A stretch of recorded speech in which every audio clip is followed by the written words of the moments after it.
एक समय की बात है, भगवान श्री कृष्ण के एक प्रिय मित्र उनसे मिलने के लिए द्वारिका नगरी पधारे।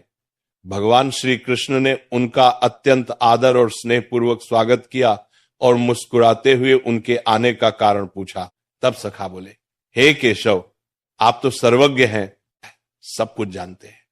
फिर भी आज मैं आपसे यह जानने के उद्देश्य से आया हूं कि मनुष्य को किन किन वृक्षों का रोपण करना चाहिए, कौन से वृक्ष भवन के सामने लगाने योग्य हैं, इन वृक्षों के लगाने से दरिद्रता दूर होती है तथा कौन से वृक्ष शत्रु, रोग, भय, भूत, पिशाच जैसे संकटों से रक्षा करते हैं। यह सुनकर भगवान श्री कृष्ण मंद मुस्कान के साथ बोले, हे सखा, आज तुमने अत्यंत श्रेष्ठ और कल्याणकारी प्रश्न किया है। यह प्रश्न केवल तुम्हारे ही नहीं, समस्त मानव जाति के कल्याण से जुड़ा हुआ है। इस संसार में वृक्षों का योगदान अतुलनीय है। वृक्ष सदा ही पूजनीय रहे, क्योंकि वे न केवल प्राणवायु प्रदान करते हैं बल्कि पृथ्वी पर जीवन का आधार भी है।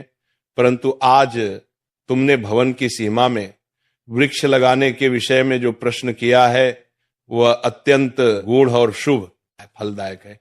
भगवान आगे बोले, वास्तव में जब कोई मनुष्य अपने घर के समीप उचित वृक्षों का रोपण करता है तो वह न केवल अपने भवन की सुंदरता बढ़ाता है बल्कि अपने जीवन में सकारात्मक ऊर्जा का संचार भी करता है। वृक्ष वातावरण को शुद्ध करते हैं, मन की शांति बढ़ाते हैं और घर से नकारात्मकता को दूर करते हैं। ऐसे शुभ पेड़ पौधे जिनकी छाया, सुगंध और ऊर्जा पवित्र होती है, वे घर में सुख, शांति और समृद्धि का आगमन कराते हैं। साथ ही ये अनेक प्रकार के वास्तु दोषों को भी समाप्त करते हैं। घर के आंगन में खड़े वृक्ष देवताओं के समान रक्षक बन जाते हैं जो घर की रक्षा करते हैं। फिर श्री कृष्ण ने कहा, हे मित्र, अब मैं तुम्हें यह बताऊंगा कि कौन से पौधे घर के समीप लगाने चाहिए और किन पौधों से बचना चाहिए। परंतु उससे पहले मैं तुम्हें एक प्राचीन कथा सुनाता हूं। इस कथा के माध्यम से तुम स्वयं समझ सकोगे कि वृक्षों और पौधों का मनुष्य के जीवन पर कितना गहरा प्रभाव होता है। कौन से वृक्ष दरिद्रता को आमंत्रित करते हैं और कौन से सुख समृद्धि का प्रसार करते हैं। जो भी व्यक्ति इस कथा को श्रवण करता है उसके सैकड़ों पाप नष्ट हो जाते हैं और उसके जीवन से दरिद्रता सदैव के लिए दूर हो जाती है।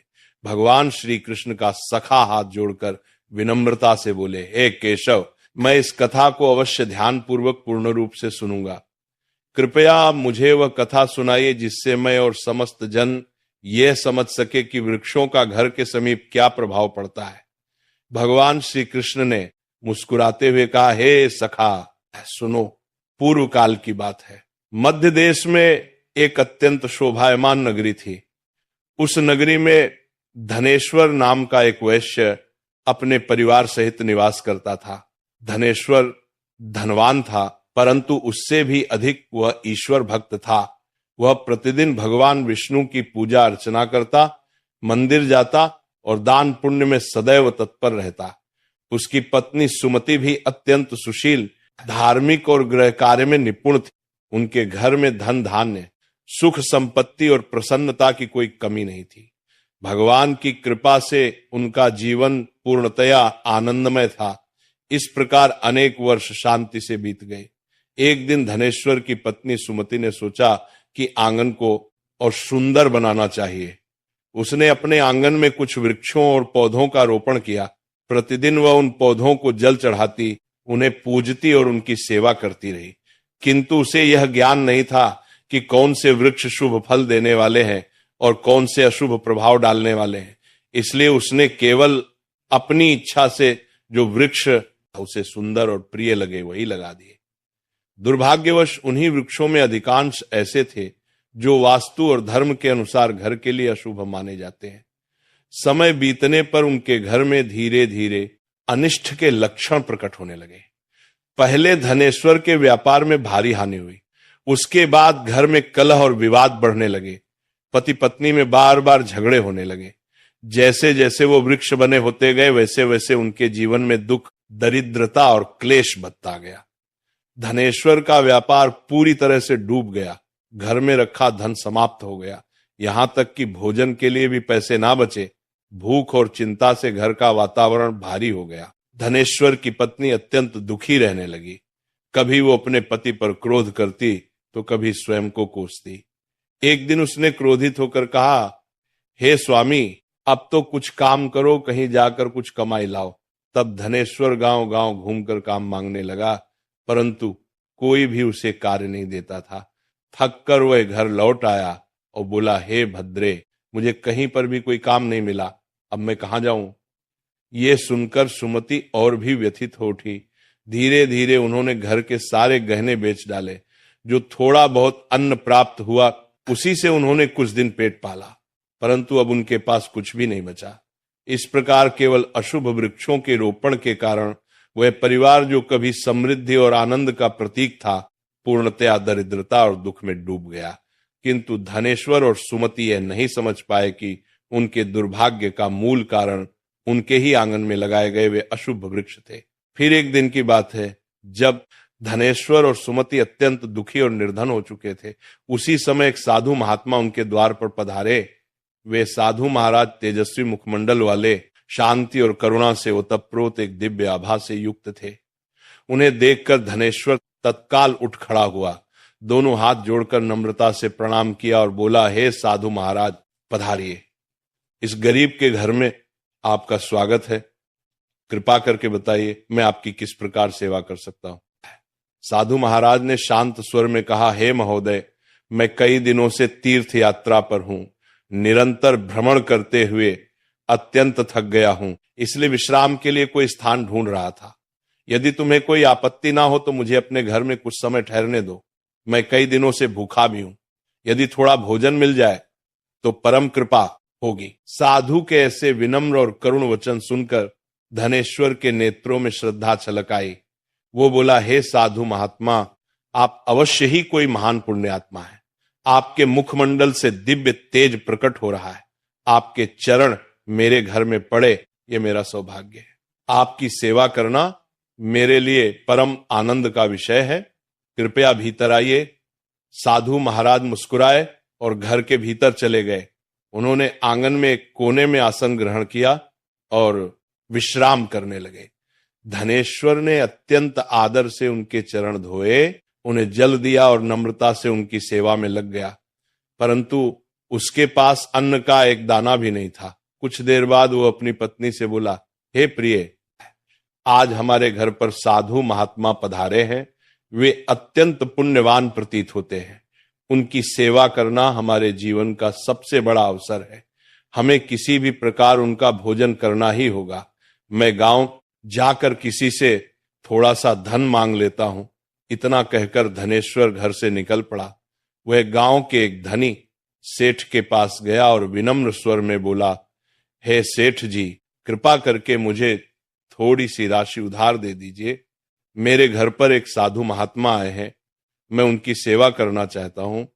सेठ ने कठोरता से उत्तर दिया, धनेश्वर, तेरे पास तो फूटी कौड़ी भी नहीं बची, तू मेरा धन कैसे लौटा देगा। धनेश्वर बोला, सेठ जी, मुझ पर दया कीजिए। मैं वचन देता हूं शीघ्र ही आपका धन लौटा दूंगा। यदि मैं ना चुका सका तो आप मेरा घर ले लीजिए। सेठ कुछ देर विचार में पड़ा। उसकी कठोरता थोड़ी पिघली और उसने कहा, अच्छा, यदि तू वचन देता है तो ये धन ले जाए, किंतु यदि लौटाया नहीं तो तेरा घर मेरा होगा। धनेश्वर ने दृढ़ स्वर में कहा, हे से मैं वचन देता हूं।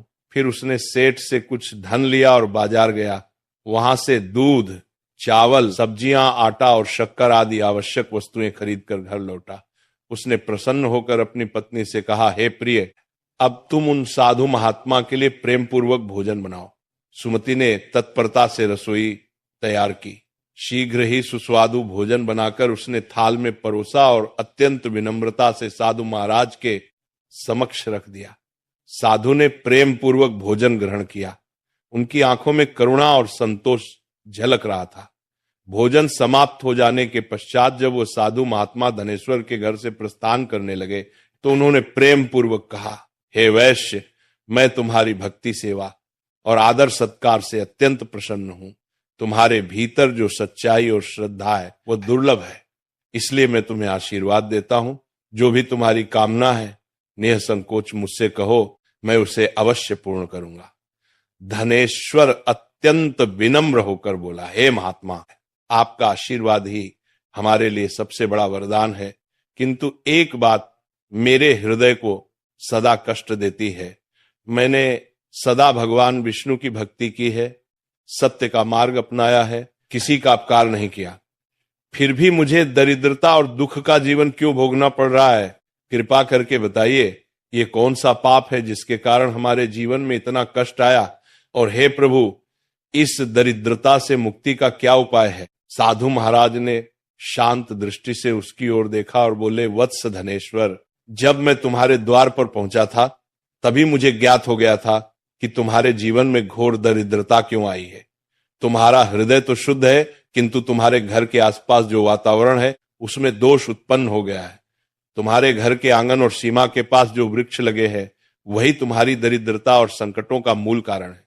तुम्हारी पत्नी ने अज्ञानवश कुछ ऐसे वृक्षों का आरोपण किया है जो वास्तु और धर्म के अनुसार अत्यंत अशुभ माने गए हैं। इन्हीं वृक्षों की छाया में तुम्हारे घर की लक्ष्मी रुष्ट हो गई है।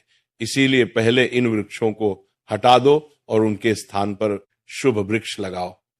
धनेश्वर ने अत्यंत विनम्रता से कहा, हे महात्मा, आप साक्षात ज्ञान के सागर हैं, कृपा करके मुझे विस्तार से बताइए कि कौन से वृक्ष घर के समीप लगाने योग्य हैं जिससे हमारे जीवन में पूर्ण सुख, शांति और समृद्धि लौट सके, और कौन से वृक्ष हमें कभी नहीं लगाने चाहिए।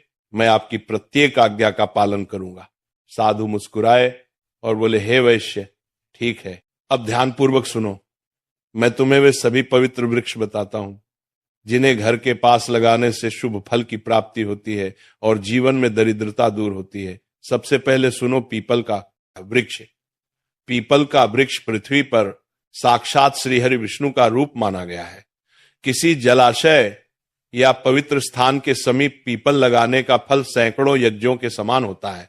जब पीपल के पत्ते उस जल में गिरते हैं तो वे पिंड के समान होकर पितरों को तृप्त करते हैं और सभी प्रकार के पितृ दोष समाप्त कर देते हैं। जो मनुष्य प्रतिदिन स्नान के पश्चात पीपल का स्पर्श करता है वह पापों से मुक्त होकर सदैव विजय प्राप्त करता है।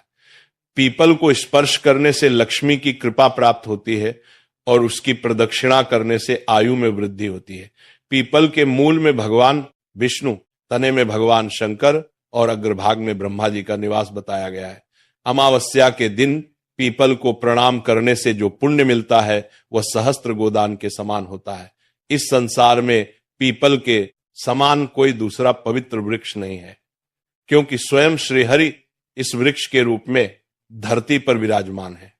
जो व्यक्ति पीपल को काटता है या उसकी शाखा तोड़ता है वो महान पाप का भागी होता है और एक कल्प तक नरक में यातना भोगता है। इसलिए हे वैश्य, पीपल की सेवा करो, उसे जल दो और कभी हानि मत पहुंचाओ। ये वृक्ष धन, संपत्ति और सुख का स्रोत है। साधु ने कुछ क्षण रुककर कहा, सुनो, दूसरा वृक्ष आंवले का वृक्ष। आंवला समस्त लोकों में पवित्र और शुभ माना गया है। इसे अमृत फल कहा गया है। आंवला लगाने और उसकी पूजा करने से मनुष्य जन्म मृत्यु के बंधन से मुक्त होता है। यह वृक्ष भगवान विष्णु को अत्यंत प्रिय है। जो व्यक्ति प्रतिदिन आंवले का सेवन करता है या उसकी छाया में बैठकर ध्यान करता है उसके सभी पाप नष्ट हो जाते हैं। आंवला खाने से मनुष्य की आयु बढ़ती है, उसका शरीर पुष्ट और रोग मुक्त रहता है। जो मनुष्य प्रतिदिन आंवले का सेवन करता है वह दीर्घायु, तेजस्वी और बलवान होता है। आंवले का रस जल में मिलाकर पीने से सभी प्रकार के रोगों का नाश होता है। विशेषतः नेत्र, त्वचा और मन के विकार दूर होते हैं। यदि कोई व्यक्ति आंवले का जल स्नान में मिलाकर स्नान करे तो उसके जीवन से दरिद्रता, क्लेश और दुर्भाग्य दूर हो जाते हैं तथा वह सभी प्रकार के ऐश्वर्य और सौभाग्य का अधिकारी बनता है। जिस घर में आंवला सदा विद्यमान रहता है वहां पर दैत्य, राक्षस और नकारात्मक शक्तियां कभी प्रवेश नहीं करती। एकादशी के दिन यदि आंवले का दर्शन या सेवन किया जाए तो मनुष्य को वह पुण्य प्राप्त होता है जो समस्त तीर्थों के स्नान से भी अधिक होता है। अपने केशों में आंवले का प्रयोग करने वाला मनुष्य दीर्घायु होता है और उसे मृत्यु के पश्चात पुनः इस नश्वर लोक में जन्म नहीं लेना पड़ता। जिस घर के द्वार या आंगन के पास आंवले का वृक्ष होता है वहां साक्षात श्री लक्ष्मी नारायण का निवास माना गया है, क्योंकि वह स्थान पवित्र, समृद्ध और शांति से भरा रहता है। अब सुनो साधु आगे बोले। तीसरा शुभ वृक्ष है अशोक का वृक्ष। इसके नाम में ही शोक का नाश निहित है। अशोक वृक्ष में अप्सराओं का निवास कहा गया है। यह वृक्ष शोक, निराशा और दुख को नष्ट करने वाला है। जिस घर के पास अशोक वृक्ष होता है वहां सदैव सुख, शांति और सौंदर्य बना रहता है। यह वृक्ष मन को शीतलता और हृदय को प्रसन्नता प्रदान करता है। देवी लक्ष्मी ने स्वयं कहा है कि अशोक के समीप निवास करना उन्हें अत्यंत प्रिय है, क्योंकि यह वृक्ष घर के वातावरण को पवित्र और सौभाग्यवर्धक बनाता है। जब देवी सीता माता रावण द्वारा लंका ले जाई गई तब उनका निवास अशोक वाटिका में हुआ था। अशोक के वृक्षों ने उस कठिन समय में माता सीता को छाया, शांति और धैर्य प्रदान किया था। इसलिए माता सीता ने इस वृक्ष को यह वरदान दिया कि तो जहां भी अशोक का वृक्ष होगा वहां मेरा आशीर्वाद और देवी लक्ष्मी का निवास सदा रहेगा। इसलिए अशोक का वृक्ष कर को वृक्ष घर के समीप लगाने से घर में शांति, सौभाग्य और पारिवारिक प्रेम बना रहता है। चौथा वृक्ष सुनो, पाकड़ का वृक्ष। यह वृक्ष अत्यंत पुण्यदायी माना गया है। जो मनुष्य पाकड़ का वृक्ष लगाता है वह महायज्ञ के समान पुण्य प्राप्त करता है। विशेषता कलयुग में जब यज्ञ, तप और दान करना कठिन हो जाएगा तब केवल एक पाकड़ का वृक्ष लगाना ही सैकड़ों यज्ञों का फल देने वाला होगा। इस वृक्ष की छाया में देवता निवास करते हैं और इससे परिवार में स्थिरता, सम्मान और समृद्धि आती है। पांचवां वृक्ष है नियम। नियम का वृक्ष। यह वृक्ष सूर्य देव को अत्यंत प्रिय है। जो व्यक्ति अपने घर के सामने आंगन में नीम का वृक्ष लगाता है वह नाना प्रकार के रोगों से मुक्त रहता है। नियम की वायु और पत्तियां वायु, जल और शरीर को शुद्ध करती है। यह वृक्ष दीर्घायु और आरोग्य प्रदान करने वाला है। मां लक्ष्मी को नीम के पत्ते अत्यंत प्रिय हैं, इसलिए वे ऐसे घर में निवास करती हैं जहां नियम का वृक्ष आरोग्य प्रदान करने वाला है। नियम के नीचे तुलसी का पौधा लगाने से वह स्थान देवालय के समान पवित्र हो जाता है। जिस घर के द्वार पर नियम का वृक्ष होता है वहां धन संपत्ति का अभाव कभी नहीं रहता। अब सुनो, छठा वृक्ष जामुन का वृक्ष। जो व्यक्ति कन्या की प्राप्ति की कामना करता है उसे जामुन का वृक्ष अवश्य लगाना चाहिए। यह वृक्ष सौभाग्य और कुल वृद्धि का प्रतीक है। जिस घर के समीप जामुन का वृक्ष होता है उस घर में कन्या जन्म लेती है, जो कुल का गौरव बढ़ाती है और घर में सौभाग्य, प्रेम और सुख का विस्तार करती है। अब सातवां वृक्ष है बेल का वृक्ष। यह वृक्ष स्वयं भगवान शंकर का प्रतीक है। बेल के 3 पत्र त्रिदेवों ब्रह्मा, विष्णु और महेश का स्वरूप माने गए हैं। बेल के वृक्ष में भगवान शिव का निवास है और गुलाब के पौधे में देवी पार्वती का। इसलिए यदि कोई व्यक्ति बेल के वृक्ष के पास गुलाब का पौधा लगाता है तो उसे शिव पार्वती दोनों का आशीर्वाद प्राप्त होता है। ऐसे घर में कभी दुख, दरिद्रता या रोग का निवास नहीं होता। वहां अकाल मृत्यु होती है, न कोई स्त्री विधवा बनती है। आठवां वृक्ष नारियल का पेड़।